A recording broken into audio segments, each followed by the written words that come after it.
Hey, salut, c'est Tix. Et aujourd'hui nous allons décortiquer la seconde démo jouable de Final Fantasy XV qui est sortie il y a une bonne semaine déjà. Alors on va tenter d'en percer ses secrets pour en apprendre plus sur le jeu qui sort le 30 septembre 2016. Alors elle est très différente de l'épisode Dusky que l'on avait pu goûter il y a maintenant un an. En effet, cette nouvelle offrande doit être vue comme une démo technique et non pas comme un argument de vente qui devrait normalement vous donner envie d'acheter le jeu à sa sortie. Alors pourquoi, vous allez me demander? Eh bien avant de répondre à cette question, situons un petit peu l'épisode. Donc là nous jouons en tant que Noctis enfant et nous explorons ses rêves et cauchemars. Alors toute cette partie qui compose la démo, donc du début à la fin, ne fera pas partie du jeu final.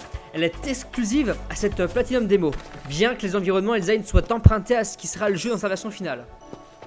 Donc il y a un an, l'épisode de Ski était une démo très complète qui essayait autant que possible de mettre en lumière les forces de ce Final Fantasy XV, à savoir ce monde ouvert, son bestiaire varié, son nouveau style de combat, l'immensité des environnements et de certains ennemis, ainsi que son design et présentait les 4 héros de l'histoire.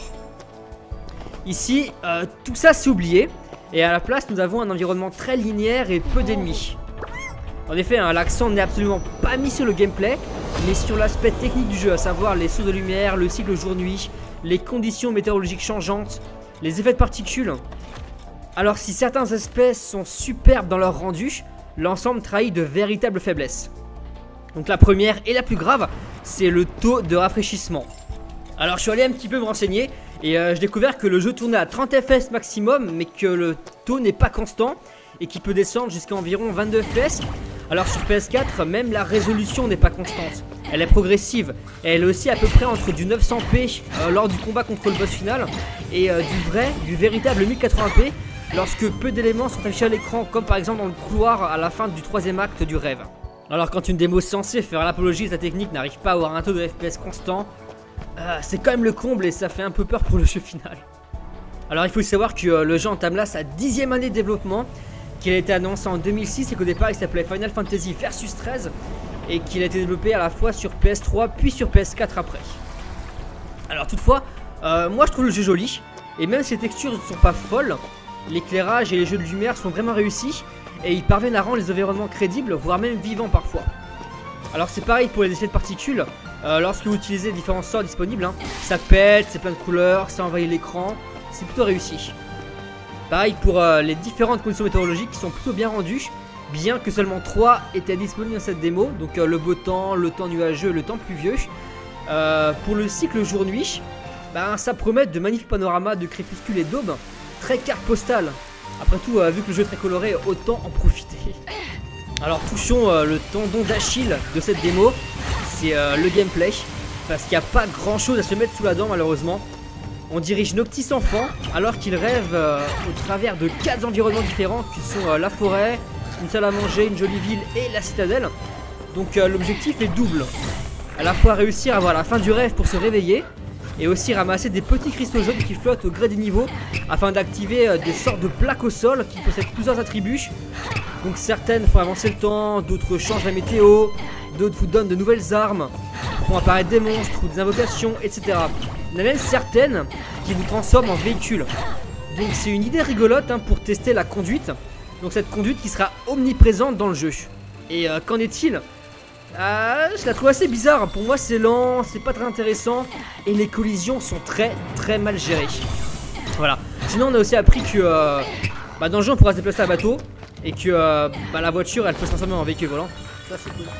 Tout au long de la démo on est aussi épaulé par notre compagnon magique. C'est une espèce de chat lapin fluffy super mignon qui s'appelle Carbuncle, mais que moi j'ai renommé Bunny parce que pourquoi pas, putain, pourquoi pas, c'est pas plus mal que je sais pas, bref, ciao gueule. Et il nous parle par l'intermédiaire d'un smartphone et de temps en temps il nous balance des vieilles émotes WhatsApp toutes moisies, voilà, je sais pas trop pourquoi mais c'est rigolo.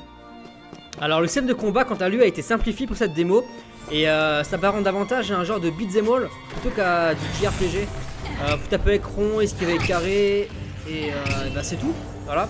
Alors seuls 2 types d'armes sont disponibles dans la démo aussi, qui sont des armes au design qui ne seront évidemment pas dans le jeu final parce que c'est déjà des armes très enfantines, des armes de bébé, genre un marteau qui cuine.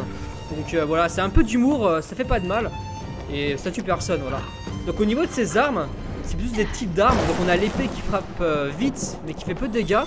On a donc ce fameux marteau qui tape lentement mais qui lui fait beaucoup de dégâts. Et on peut ajouter à ça différents types de bombes ou de sorts. Et on a fait le tour en fait. Voilà. Ou du moins jusqu'à la phase finale du rêve où on combat le boss. Et on contrôle un Noctis adulte.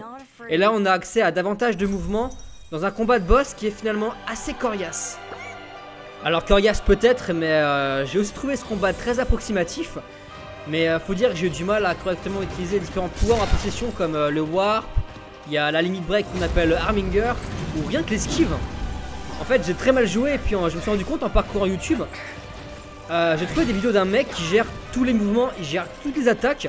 Et c'est beau, c'est précis, c'est dynamique. Et ça me donne envie d'apprendre à mieux maîtriser ce gameplay. Après tout, c'est vrai que j'ai aussi eu du mal avec le système de combat du FF13 au début. Et qu'aujourd'hui je reste encore persuadé que c'est un des systèmes de combat les plus agréables et profonds que j'ai pu toucher dans un Final Fantasy.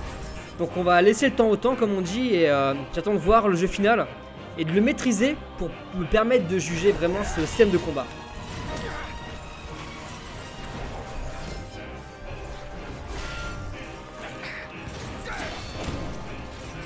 Le problème de cette démo, c'est qu'elle n'est pas représentative du jeu final et qu'elle ne donne franchement pas très envie d'aller voir plus loin. Le système de combat n'a rien à voir avec celui de la version finale. Ici on ne contrôle que Noctis, alors que le jeu repose normalement sur l'interaction entre les 4 personnages. Voilà, la démo est linéaire et inintéressante à tous les niveaux. La technique est à la ramasse. Alors c'est bien beau de pouvoir appuyer sur des plaques au sol pour changer la météo ou passer du jour à la nuit, mais ce n'est pas ce que les joueurs veulent. Les joueurs ils veulent du gameplay. Ils veulent une esquisse du système de combat qui va plus loin que juste taper avec des armes en plastique et utiliser l'esquive au bon moment. On veut un avant-goût des stratégies disponibles, des possibilités de gameplay. Ici on n'a rien. Rien qui ne puisse donner envie d'aller plus loin. Juste un gameplay pauvre et une technique faiblarde. Voilà. Alors le jeu est en développement depuis 10 ans. Et j'espère vraiment que le produit final saura aller au-delà de tout ça. Parce que voilà, le jeu il fait beaucoup de promesses sur le papier, il énonce de belles séquences et de jolis panoramas dans ses trailers. Mais le gameplay c'est un point obscur. Ça reste un point obscur. Et j'espère vraiment que Square Enix n'a pas fait n'importe quoi et qui dissimule un trésor qui va nous laisser bouche bée. Parce que, vous savez, moi j'ai découvert les FF avec le 8 sur PS1. Ensuite je suis tombé amoureux du 9. J'ai adoré le 10. J'ai pas détesté le 12. Et je dois être l'un des rares à avoir platiné le 13. Parce que vous savez, malgré les mauvaises critiques, moi j'étais soufflé et emballé par l'intrigue, par les persos, par le gameplay. Malgré sa grande linéarité, voilà. Et FF13 c'était il y a 6 ans.